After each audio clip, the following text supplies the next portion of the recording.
১৭ থেকে ২০ বছর বয়সী একটা যুবক যখন নিজেকে খারাপ অভ্যাসের সাথে জড়িয়ে নেয়, তখন তার পক্ষে এটা খুব কঠিন হয় নিজেকে সেই খারাপ অভ্যাস থেকে বের করে আনাটা।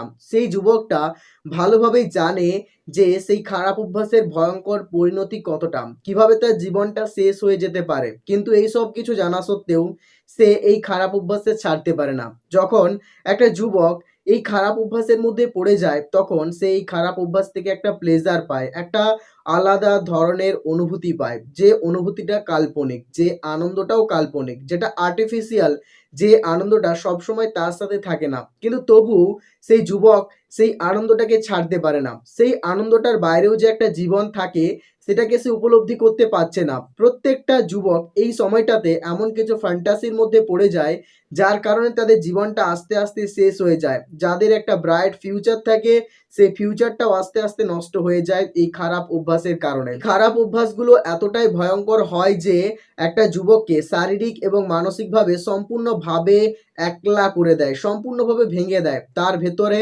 কাজ করার যে উদ্যম থাকে, সেই উদ্যমটাকে সম্পূর্ণভাবে নষ্ট করে দেয়। তার জীবনে যে লক্ষ্য থাকে, সেই লক্ষ্যে পৌঁছতে তাকে বাধা দেয়। এই সব কিছু সে নিজেও জানে। সে যে এই খারাপ অভ্যাস থেকে ছাড়তে চাইছে না এমনটা কিন্তু নয়, কিন্তু সে পারছে না।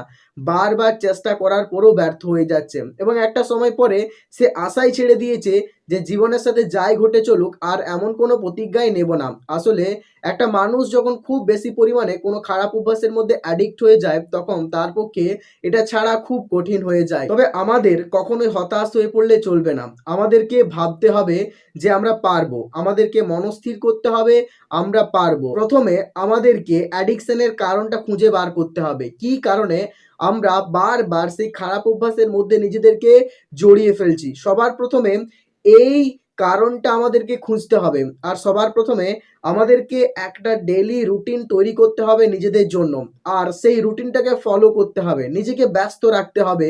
তবে আমাদের মন আর সেই খারাপ অভ্যাসের দিকে যেতে চাইবে না, এবং আমরা যদি কিছুদিন আমাদের নিজেদেরকে ভালো অভ্যাসের মধ্য দিয়ে পরিচালনা করতে পারি, তাহলে এই মন একবার যদি সেই দিকে চলে যায়, তাহলে সে পুনরায় আর খারাপ অভ্যাসের মধ্যে ফিরে আসবে না।